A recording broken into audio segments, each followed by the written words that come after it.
Okay guys, so here we have my settings for Dragon's Dogma 2. I'm not running any crazy hardware, so this video might be more relative to the average gamer. I have a 1080p 60Hz monitor and I'm running a RTX 3060. There are times I can reach 60 frames for a bit, but for the most part I'm in between 45 and 55, usually on the higher end, and it's barely even noticeable when you're playing, especially in combat. Cities are still crazy, of course, dropping to 30 frames and even lower at times. I do run ray tracing, so if you had that turned off, you would likely get better frames, but the ray tracing in this game isn't super intensive, and I like it, so do with that what you will. There is a really good video that I will link below where they benchmark the game and they kind of go into why it's really hard to get good performance with this game. It's really just the optimization itself, which the devs have stated they are working on, as usual with big AAA launches these days. To sum that up, it just means that no matter what you do with your settings,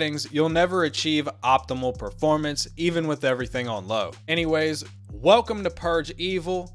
Thank you for stopping by. If this video helps you, consider subscribing for future content and leaving a like, as it helps the channel out a ton. Now, on to my settings. So first off, I have 1080p with a capped frame rate of 60 FPS. Some people like to have this higher for headroom, but once again, with this game, it currently doesn't help much, if at all. VSync is on, and this is optional because for some people it makes their game worse, and for others like me, it fixes screen tearing. Dynamic resolution off.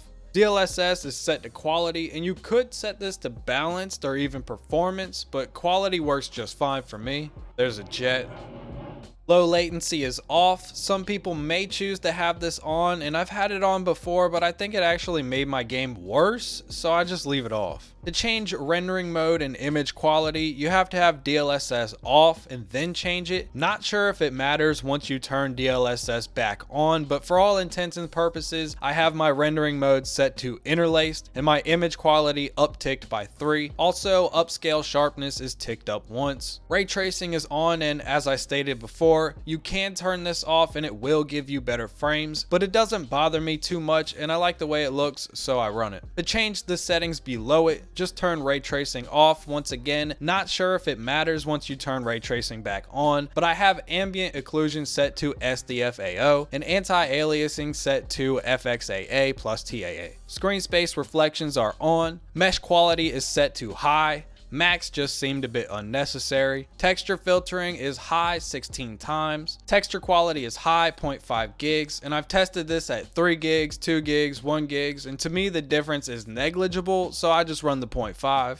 Grass and tree quality is low, as this does affect performance pretty heavily. Resource intense effects quality is on high, of course, because if you don't get to see the extra cool stuff. Shadows quality are on high. Shadow cache is on. Contact shadows on. Motion blur off. I'm not even going to go into this one. Bloom on. Depth of field off. Lens flare off. Lens distortion off. Subsurface scattering is on, though it doesn't really matter in my experience. And motion quality is high. If these settings help you out, let me know down below, or if you have any advice on how to increase performance, let us know down below as well. Thank you for watching, and until next time, Purge Evil. Oh, yeah, crown in my palm, but I ain't put it on. Yeah, crown in my palm, but I ain't put it on. Yeah, crown in my palm, but I ain't put it on. Yeah, crown in my palm, but I ain't put it on. Yeah.